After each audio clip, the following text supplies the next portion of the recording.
Hey guys, it's Catherine. I am long overdue for a kiss card video. Kiss cards are keep it simple stamper, and I usually show you how to make 4 cards in a jiffy. When you're making a lot of cards, like maybe you want to stash of birthday cards, thank you cards, maybe you're making holiday cards, you want to do them assembly line fashion. So do them all the same step at the same time and then move on to the next step, and make sure you're mass producing much quicker. And in this card, I'm going to use the MISTI. You get it from mysweetpetunia.com, and it's going to make this card go really fast. Be sure to head over to my blog because I have a couple more design options for you when you're done viewing the video. The first thing I decided on was my color palette. Well, no. The first thing I decided on was that I wanted to do a craft cardstock base. This is crumb cake cardstock by Stampin' Up, and I just cut my cardstock in half, folded it in half, set that aside for a minute, and well, hold on a second. Then I decided I'm just going to keep this really simple because it's a kiss card. We're going to make a bunch. I have a 4 1/4 by 3 inch layer, and I'm going to scoot it over to the edge like this and adhere it on. So I'm just going to do all my stamping right on here. I have these fun stamps by Neat and Tangled. This hello with the coordinating die, so I went ahead and just cut those out already. And then I'm going to use a little smattering of these little flowers. And then when I was deciding on my color palette, I chose green Zig Clean color markers first. Are you guys getting tired of me using these? I absolutely love them. And then some purples and a little yellow for the center. So next step, I need Bristol cardstock. So I already cut cardstock, and I'm gonna have to change it because of my zig markers. So I cut it 4 1/4 this way, and then I'm just gonna cut it at 3.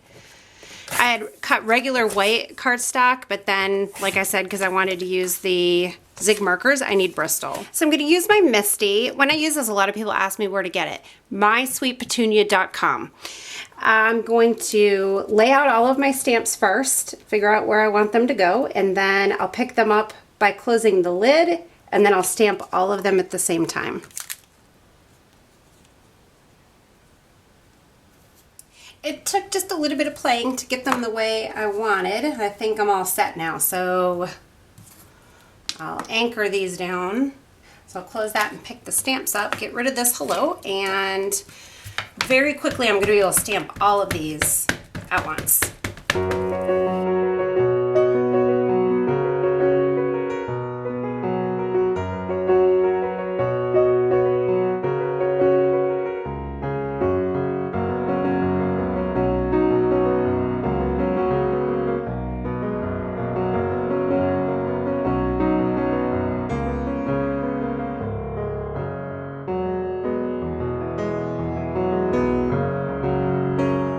So I did one already for practice, so I can kind of just do the remaining 3 quickly. I'm just adding the darker purple around the top and kind of along the sides just a little.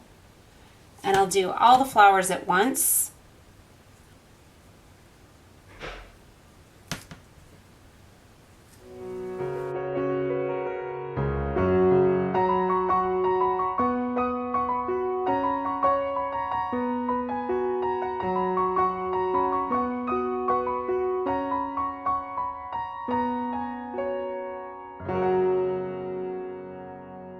And then we'll take the lighter purple and we'll blend the darker color out. I'm going to start toward the center of the flower, and then we'll go between the 2 colors and blend them. Now you might want to have a scratch piece of paper on hand because this lighter colored marker is going to pick up color from the darker, and so you just kind of want to run it out on scratch paper so that you can get that shading.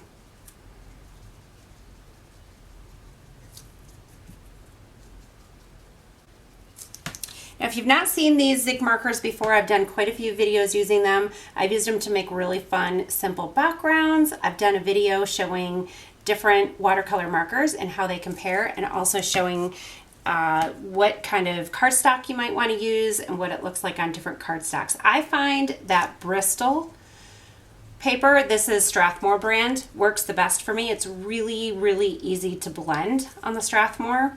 I personally didn't have a lot of luck with Distress or regular other types of watercolor paper. It just didn't give me the blend that I wanted, but this Bristol Strathmore paper is just fabulous. And you can see how quick and easy these blend together.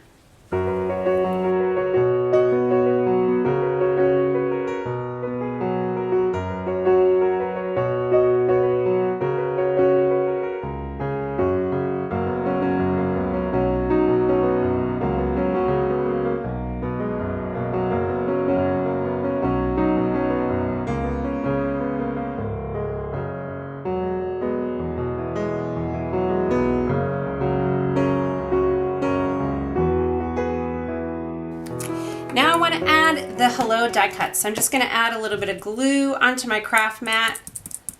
I'm going to get sticky and messy, but I think this will be kind of the quickest way to go about this. This glue will dry relatively clear, so I won't really worry about that showing. But I might want to go a little bit lighter handed on the rest. I kind of got a lot on that first one. Then you might want to turn it over and just give it a rub, and this will make sure that it dries flat, everything gets stuck on. I think the quickest way to adhere these on would just be to add a little liquid glue around the edges. Do all four at the same time. This will maximize your time. It's much quicker to do it, you know, each step one by one. And then there's lots of different ways you could position this on the front of the card, kind of up to you. I'm gonna do to the left and a little bit down in the right-hand corner. There are different ways you can embellish as well. You may wanna throw some rhinestones on there. You could do the hello and add some Wink of Stella over the top of it. You could glitter the insides of the flower. Actually, I may do that. If you don't have this stamp set, actually, I did another couple cards using the same exact layout, and I used some of the Stamp of Approval Friendship Collection stamps.